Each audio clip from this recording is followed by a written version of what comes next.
નમસ્કાર. દિવસભરના તાજા સમાચારોમાં તમારું સ્વાગત છે. તમારી સાથે હું છું પિનલગીરી ગોસ્વામી.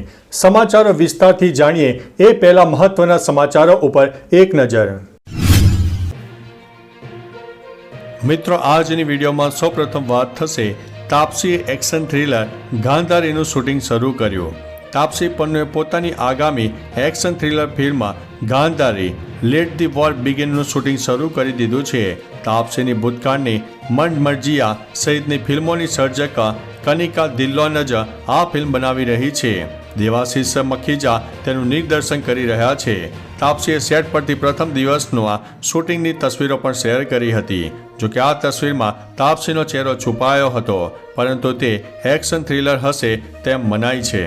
મિત્રો, અન્ય મહત્વના સમાચારની વાત કરીએ તો ટ્રાફિક સમસ્યાને લઈને જ્ઞાનીબેને નીતિન ગડકરી સાથે મુલાકાત કરી. સાંસદ જ્ઞાનીબેન ઠાકોરે મંત્રી નીતિન ગડકરી સાથે મુલાકાત કરીને તેમને રૂબરૂ આવેદનપત્ર આપ્યું હતું, જેમાં પાલનપુર શહેરના પ્રાણ પ્રશ્ન એવા ટ્રાફિકની સમસ્યાને નિવારવા માટે રજૂઆત કરાઈ છે અને એરોમા સર્કલથી બિહારી બાગ સુધી એલિવેટેડ બ્રિજ કે અંડરપાસ બનાવવા માટે જે તે વિભાગના અધિકારીઓને જરૂરી સૂચના આપવા માટે પણ માંગ કરી છે. મિત્રો, અન્ય મહત્વના સમાચારની વાત કરીએ તો અમેરિકાનો પાકિસ્તાન પર નવો પ્રતિબંધ. અમેરિકાએ પાકિસ્તાન પર ઘણા બધા નવા પ્રતિબંધો લગાવ્યા છે. તેના લાંબા અંતરની બેલિસ્ટિક મિસાઇલ કાર્યક્રમને કારણે આ પ્રતિબંધો લાવવામાં આવ્યા છે. પાકિસ્તાનની સરકારી નેશનલ ડેવલપમેન્ટ કોમ્પ્લેક્સ અને તેની સાથે જોડાયેલી 3 કંપનીઓ પર દંડ ફટકારવામાં આવ્યો છે. યુએસ સ્ટેટ ડિપાર્ટમેન્ટના પ્રવક્તાએ કહ્યું છે કે આ પ્રતિબંધ એવા હથિયારો અને ટેકનોલોજીને રોકવા માટે લગાવવામાં આવ્યો છે જે મોટા પાયે વિનાશ કરી શકે છે. મિત્રો, અન્ય મહત્વના સમાચારની વાત કરીએ તો કૈલાસ માનસરોવર યાત્રા શરૂ થવાની સંભાવના.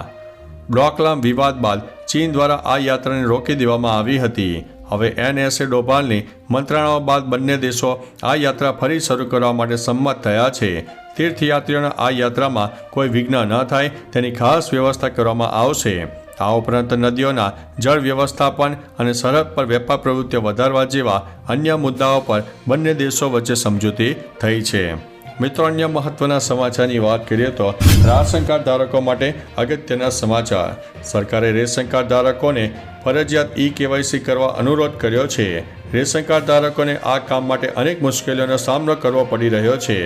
એક તરફ એવા સમાચાર ફરતા થયા છે કે KYC નહીં કરી હોય તો એવા રાશન કાર્ડ ધારકોને રાશન જથ્થો મળવાપાત્ર રહેશે નહીં. જોકે સરકારે આવા સમાચારો ફગાવ્યા છે. KYC નહીં કરનારને રાશન પાત્ર મળવાપાત્ર જ છે. ખાસ કે રેશન કાર્ડની KYC માટે સરકારે 31 ડિસેમ્બર 2024 છેલ્લી તારીખ આપી છે.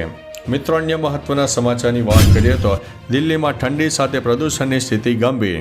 પ્રદૂષણ સાથે દિલ્હી અને NCRમાં ગુરુવારે સવારે ઠંડા પવન અને ગાઢ ધુમ્મસ વચ્ચે લોકો હેરાન થયા હતા અને વિઝિબિલિટી ઘટી ગઈ હતી. દિલ્હીની વાત કરીએ તો વિસ્તારોમાં ગાઢ ધુમ્મસની ચાદર ઓઢાઈ ગઈ હતી, જેથી વાહન ચાલકોને ભારે મુશ્કેલી થઈ રહી છે. આ વિઝિબિલિટી ઘટાડાને કારણે વાહન ચાલકોની ગતિ પર પ્રતિબંધ લાગ્યો હતો અને ટ્રાફિકની સ્થિતિ મુશ્કેલ બની ગઈ હતી. મિત્રો, અન્ય મહત્વના સમાચારની વાત કરીએ તો સાંસદો દિવાલ પર ચડી ગયા. ઇન્ડિયા ગઠબંધનના સાંસદોએ સંસદ ભવનના મકર ગેટની દિવાલ પર ચડીને વિરોધ કર્યો. બાબા સાહેબ આંબેડકર પર કરેલી ટિપ્પણી બાદ કેન્દ્રીય ગૃહપ્રધાન અમિત શાહની માફી માગી અને રાજીનામાની માગણી કરી. લોકસભાના વિપક્ષના નેતા રાહુલ ગાંધી અને કોંગ્રેસના સાંસદ પ્રિયંકા ગાંધી વાડ્રાની આગેવાની હેઠળ ગઠબંધનના સાંસદોએ સંસદ સંકુલમાં બાબા સાહેબ આંબેડકરની પ્રતિમા પાસે વિરોધ માર્ચ કાઢ્યું હતું. મિત્રો, અન્ય મહત્વના સમાચારની વાત કરીએ તો રાહુલ ધક્કામુક્કી અને ઈજા, જાણો સંપૂર્ણ ઘટના. રાહુલ ગાંધી મકર ગેટથી સંસદમાં પ્રવેશવાનો પ્રયાસ કરી રહ્યા હતા. તેમની સાથે હાજર નેતાઓ અમિત શાહની માફીની માંગ કરી રહ્યા હતા. રાહુલના જણાવ્યા પ્રમાણે આ દરમિયાન ભાજપના સાંસદોએ તેમને ઘેરીને સંસદમાં પ્રવેશતા અટકાવ્યા. ધમકીઓ આપવામાં આવી. આ ઝપાઝપી દરમિયાન ભાજપના સાંસદ પ્રતાપ સારંગી ઘાયલ થયા. સારંગીનો આરોપ છે કે રાહુલ ગાંધી એક સાંસદને ધક્કો માર્યો જે તેમના પર પડ્યો હતો. મિત્રો, અન્ય મહત્વના સમાચારની વાત કરીએ તો કચ્છ યુનિવર્સિટીનો 14મો દીક્ષાંત સમારોહ યોજાયો છે. કચ્છ યુનિવર્સિટી ખાતે 14મો પદવીદાન સમારંભ યોજાયો હતો. દીક્ષાંત સમારોહમાં ગુજરાતના રાજ્યપાલ અને કુલાધિપતિ આચાર્ય દેવવ્રત અને વૈદિક મિશન ટ્રસ્ટના અધ્યક્ષ ધર્મબંધુ અને કચ્છ યુનિવર્સિટીના કુલપતિ ડૉક્ટર મોહન પટેલ ઉપસ્થિત રહ્યા હતા. યુનિવર્સિટી દ્વારા વિવિધ 7 વિદ્યા શાખાના 5530 છાત્રોને પદવી એનાયત કરાઈ છે, જેમાં 37 છાત્રોને ગોલ્ડ મેડલ એનાયત કરવામાં આવ્યો છે.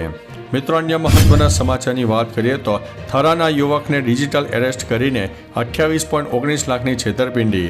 કાંકરેજ તાલુકાના થરાના યુવકને અજાણ્યા શખ્સોએ દિલ્હી ક્રાઇમ બ્રાન્ચના ઓફિસરની ઓળખ આપીને યુવકના નામના પાર્સલમાં કંઈક છુપાવી દીધું અને 28.19 લાખ ઓનલાઈન ટ્રાન્સફર કરાવી દીધા. આ અંગે યુવકે પાલનપુર સાયબર ક્રાઇમ પોલીસ મથકે ફરિયાદ નોંધાવી હતી. આ અંગે ધર્મેન્દ્ર જોશી હાલ રહેઠાણ અમદાવાદ સાયબર ક્રાઇમ પોલીસ મથકે ફરિયાદ નોંધાવી છે. મિત્રો, અન્ય મહત્વના સમાચારની વાત કરીએ તો દિલજીતે કોન્સર્ટમાં સુવિધાઓની પોસ્ટ ડિલીટ કરી છે. દિલજીતે દોસાંઝ ભારતમાં લાઈવ કોન્સર્ટની સુવિધામાં સુધારો નહીં થાય ત્યાં સુધી તે ભારતમાં કોઈ કોન્સર્ટ કરી શકશે નહીં જેવા નિવેદન બાદ મંગળવારે તેણે ફરી એક વખત સોશિયલ મીડિયા પર એક પોસ્ટ શેર કરીને કહ્યું હતું કે તેના નિવેદનનો ખોટો અર્થ કાઢવામાં આવ્યો છે, પરંતુ પછી તેણે આ પોસ્ટ ડિલીટ કરી હતી. તેણે એક્સ ઉપર ટ્વીટ કરીને સ્પષ્ટતા કરી હતી કે તેને માત્ર ચંદીગઢના વેન્યુ સાથે વાંધો હતો. મિત્રો, અન્ય મહત્વના સમાચારની વાત કરીએ તો રાહુલ અને પ્રિયંકા નવા રૂપરંગમાં જોવા મળ્યા.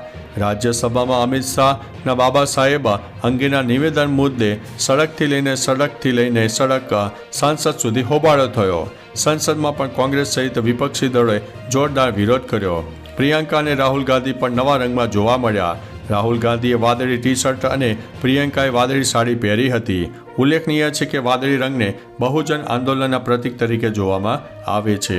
મિત્રો, અન્ય મહત્વના સમાચારની વાત કરીએ તો ગુજરાતમાં હજુ પણ ઠંડીનો પારો વધુ જોવા મળી શકે છે.